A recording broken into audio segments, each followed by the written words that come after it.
ఇదే రాహుల్ గాంధీ, ఇదే రేవంత్ రెడ్డి అదాని అనట ఆయన ఏమేమని తిట్టిండ్రు, ఏమేమన్నారు అన్నాడు. అదాని మోడీ ఒకటే, అదాని వేరు ప్రధాని వేరు కాదు, ఇద్దరు ఒకటే.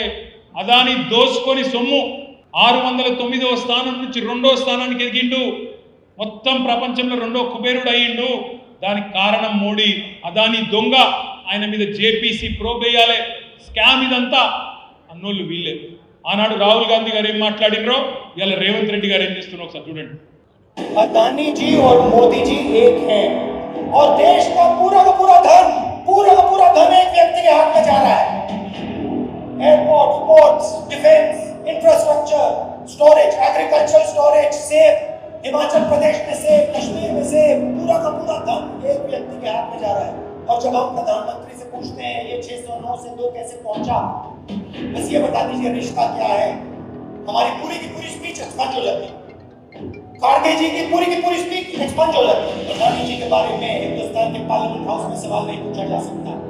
हम पूछेंगे, एक बार नहीं हजारों बार पूछेंगे, रुकेंगे नहीं जब तक सच्चाई नहीं निकलेगी।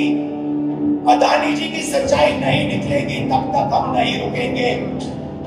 దోపిడీ మీద భారతీయ జనతా పార్టీ ఎప్పుడు ఒక మాట చెప్తుంది, డబుల్ ఇంజిన్ సర్కార్.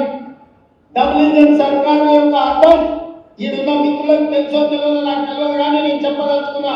డబుల్ ఇంజిన్ का मतलब अदानी प्रधानी, एक इंजन अदानी दूसरे इंजन प्रधानी, एक इंजन अदानी दूसरे इंजन प्रधानी तीसरे इंजन రేవంత్ రెడ్డి. ఇక్కడనేమో వీళ్ళ నాయకుడేమో పొల్లు తిరుగుతాడు అదాని.